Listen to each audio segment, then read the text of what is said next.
Yo Sobat Baka, kembali lagi di channel teori mantap-mantap seputar dunia One Piece, Nakama Baka. Di segmen kali ini, kita akan mereview chapter 982 yang baru aja dirilis. Tapi ada baiknya, sebelum memulai video ini, jangan lupa untuk subscribe channel kita dan juga klik lonceng merahnya, supaya kita makin semangat kasih kalian teori-teori yang paling gokil. Oke, gak perlu lama-lama lagi. Sikat bray.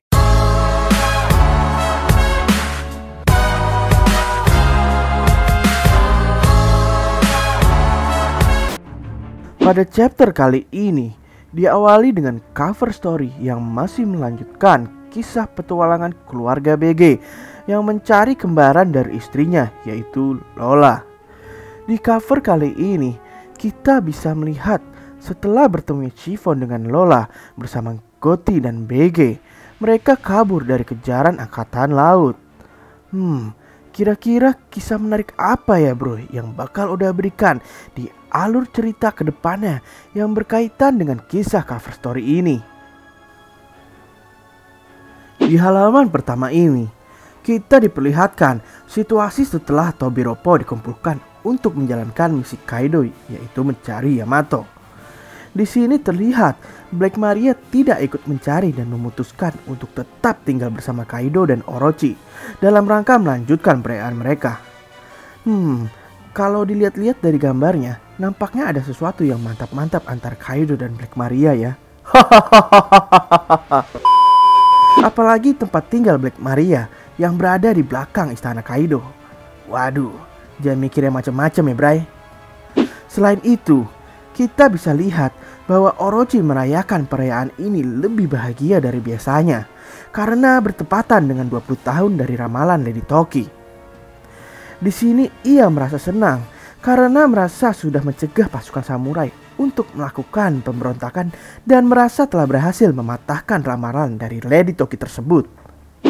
Pada panel berikutnya, kita diperlihatkan Orochi yang sedang berdiskusi bersama Kaido mengenai kembalinya Kanjuro yang berhasil membawa pemimpin pasukan samurai, yaitu Kozuki Momonosuke.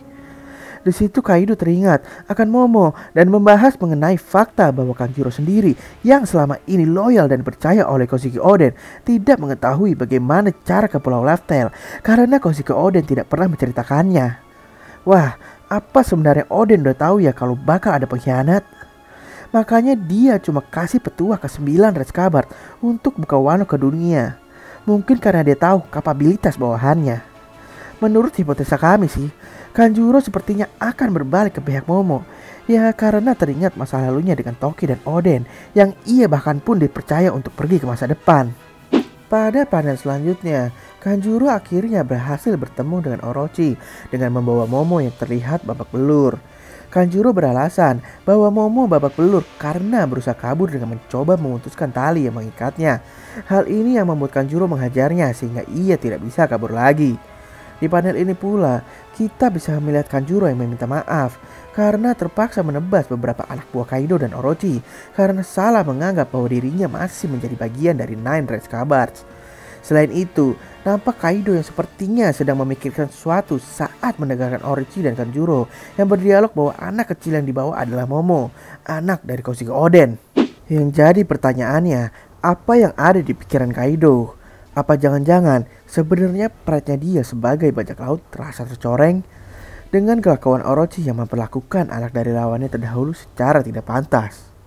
Berikutnya, Kaido mengingat wajah Kanjuro sebagai salah satu 9 Red Scabbards. Mungkin ia tidak menyangka seseorang yang sudah ikut bertempur melawan dia dan bahkan akan direbus bersama Oden ternyata adalah mata-mata dari Orochi. Di sini juga diperlihatkan sedikit flashback saat Kaido bertemu dengan Momo dan ia terlihat kecewa karena Momo masih sama seperti saat terakhir kali bertemu dengannya. Momo pun langsung dipegang oleh Black Maria yang merasa kasihan padanya. Menurut Mimin, Momonosuke adalah anak yang sangat beruntung karena sebelumnya ia sudah pernah dipeluk oleh Nami, Robin, dan bahkan sekarang ia dipegang oleh Black Maria. Memang Mimin sangat iri padanya karena Mimin ingin juga dipegang-pegang. Di sini pula, Orochi mengajak Kanjuro untuk minum dan ikut merayakan. Tetapi Kanjuro ingin menyampaikan pesan terlebih dahulu, yaitu Kanjuro menyampaikan pesan bahwa ia gagal mencegah pemberontakan dari para samurai dan menceritakan segalanya ke Orochi dan Kaido. Orochi yang panik pun memarahi Kanjuro karena kegagalan tersebut, di mana Kanjuro berdalih bahwa ia telah salah menilai Kinemon. Walaupun seperti yang kita tahu, Kinemon memiliki hoki yang tinggi. Saat Orochi merasa sedikit panik, muncullah bodyguard dia yaitu Fukurokuju yang memberikan informasi bahwa ia belum melihat tanda-tanda dari para samurai yang akan datang dan hanya melihat 4 orang bajak laut, yaitu trio Dungo Luffy, Kid, Zoro, dan juga Killer. Sepertinya dia belum tahu aja kalau strategi Kinemon berjalan sukses dengan buahnya yang super gak guna, namun ternyata berguna juga untuk membuat baju yang mirip dengan musuh. Nah, ini dia yang pastinya menjadi halaman favorit kita semua, karena Orochi menjadi panik sejadi-jadinya akibat mendengar laporan dari Fukurokuju. Sampai-sampai ia yang ditawari dan dituangi minuman sama Black Maria yang cantik aja, fokusnya hanya ke para samurai pemberontak itu. Di sini pula Kaido terlihat kaget dan marah karena tidak ada laporan yang masuk. Akan tetapi, Fukurokuju mengatakan bahwa semua sedang dihandle oleh Queen. Di halaman ini, diperlihatkan jika Momo yang babak belur mengetahui kalau Luffy berhasil sampai di Onigashima. Akan tetapi dia khawatir dengan rombongan Kinemon karena mendapatkan kabar dari Fukurokuju di halaman sebelumnya. Orochi yang sudah terlanjur panik akhirnya mengeluarkan gerakan pengecut andalannya, yaitu ingin menyalip Momo sama seperti Lord Yasue di chapter-chapter sebelumnya. Hal ini dilakukan untuk memastikan bahwa dengan membunuh Momo, ia berhasil menghapuskan garis keturunan dari Kozuki Oden. Ia benar-benar karakter yang cemen. Pada panel ini, diperlihatkan bahwa akhirnya Nekomamushi berhasil menghubungi rombongan Kinemon yang berada di dalam kapal Law. Namun, alih-alih mendapat sambutan yang hangat, Nekomamushi malah digas bro sama teman-temannya. Hal ini karena Nekomamushi dianggap telat. Akan tetapi, Neko menjawab dengan santai bahwa ia tahu kalau hari ini adalah hari di mana festival di Onigashima akan berlangsung. Kira-kira menurut kalian kenapa Neko bisa telat, guys? Apakah ia tersasar karena skill navigasinya yang jelek seperti saat terdampar sama Inuarashi di Wano? Coba komen di bawah ya. Di part ini, Kawamatsu dan Kiku terlihat mengenang masa lalu mereka yang mengingat Inu dan Neko sekarang sepertinya sudah lebih besar dari terakhir kali mereka bertemu. Di panel ini pula, Law terlihat menjelaskan bahwa arus di wilayah perairan Onigashima sepertinya berbeda-beda dan memberikan informasi sekaligus pamer jika kapal bajak laut miliknya tidak akan terpengaruh arus tersebut seperti kapal bajak laut lainnya. Panel lainnya memperlihatkan masing-masing dari 9 Rescabars mengkhawatirkan kondisi Momo, dan di sini juga diberitahukan oleh Raizo situasi dari rekan lain yang berbeda divisi seperti Kinemon dan Nenjiro yang sudah masuk melalui gerbang belakang. Wah, ini dia. Di halaman ini banyak sekali sesuatu yang masih menjadi misteri, yaitu ketika Marco berkata, "Jadi tempat itu sekarang bernama Onigashima." Wah, sepertinya Onigashima memiliki sejarahnya sebelum dikuasai oleh Kaido. Pertanyaannya, apakah Onigashima ini pernah menjadi tempat percobaan senjata yang berhubungan dengan Panghazard? Karena terdapat lambang yang mirip Onigashima saat Luffy pertama berkunjung ke Panghazard. Di samping itu, kita semua berhasil dikejutkan oleh Oda Sensei dengan penyampaian pesan yang selama ini kita kira adalah berisi pesan jika Marco tidak bisa datang. Namun kenyataannya Marco akhirnya datang. Pesan ini dititipkan Marco kepada Neko, dan ternyata Neko datangnya bersamaan dengan kedatangan Marco. Memang Neko kucing yang tidak berguna. Jika kita tarik petunjuknya, Marco datang terlambat dan terpisah. Muncul pertanyaan kembali, apakah Marco mencari bantuan dari para komander Whitebird yang tersisa? Apakah sosok yang mengenakan jubah tersebut adalah Izo yang sudah diperlihatkan di chapter sebelumnya?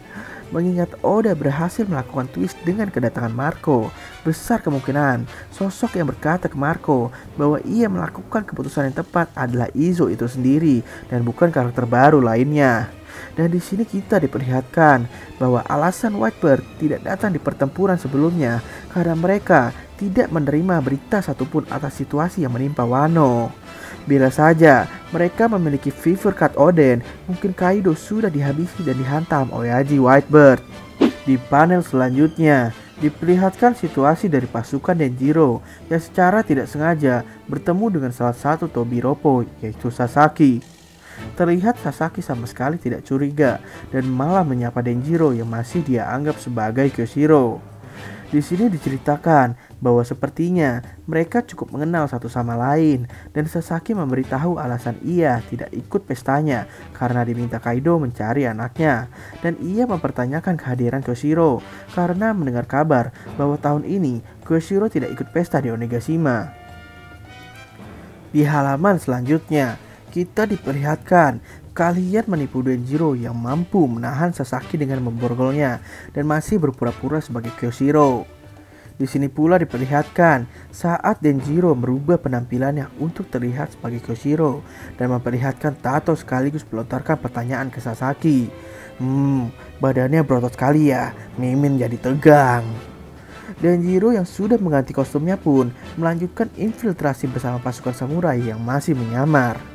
Ini dia salah satu halaman yang memperlihatkan Chopper dan Usopp mengendarai Brachio Tank yang berusaha lari menghindari kejaran Big Mom. Ketika dua orang terlemah kru topi jerami melawan Yonko, bisa jadi sebuah pertanda bahwa bakal ada sesuatu yang hebat di akhir saat pertempuran jadi. Mungkin masih ingat ketika Usopp lawan Lucci. Di pertempuran Enies Lobby, kita diperlihatkan Luffy dengan kekuatan baru. Apakah hal ini akan terulang lagi dengan kekuatan baru Luffy? Selain itu, karena dua orang penakut ini kabur berlawanan arah dengan tujuan semula, membuat grup Kinemon yang berhasil bersembunyi dapat melanjutkan proses infiltrasinya ke kastil Kaido. Di satu sisi, Nami dan grupnya melanjutkan pencarian untuk mengetahui kondisi dan lokasi Momonosuke. Akan tetapi, di tengah jalan mereka tidak sengaja bertemu dengan Prometheus milik Big Mom dan mengakibatkan Zeus yang ada di dalam tongkat Nami bereaksi. Wah, kira-kira bakal se-epic apa ya Nami dalam menghadapi Prometheus? Atau jangan-jangan Prometheus bakalan dijadiin budaknya yang kedua? Mumpung Big Mom lagi tidak di dekat Prometheus. Kalau iya, Nami akan menjadi karakter yang sangat overpowered. Di panel selanjutnya, diperlihatkan dua sosok Tobiropo, yaitu Ulti dan Page One, yang berlari di sekitar kastil yang sepertinya sedang mencari Yamato.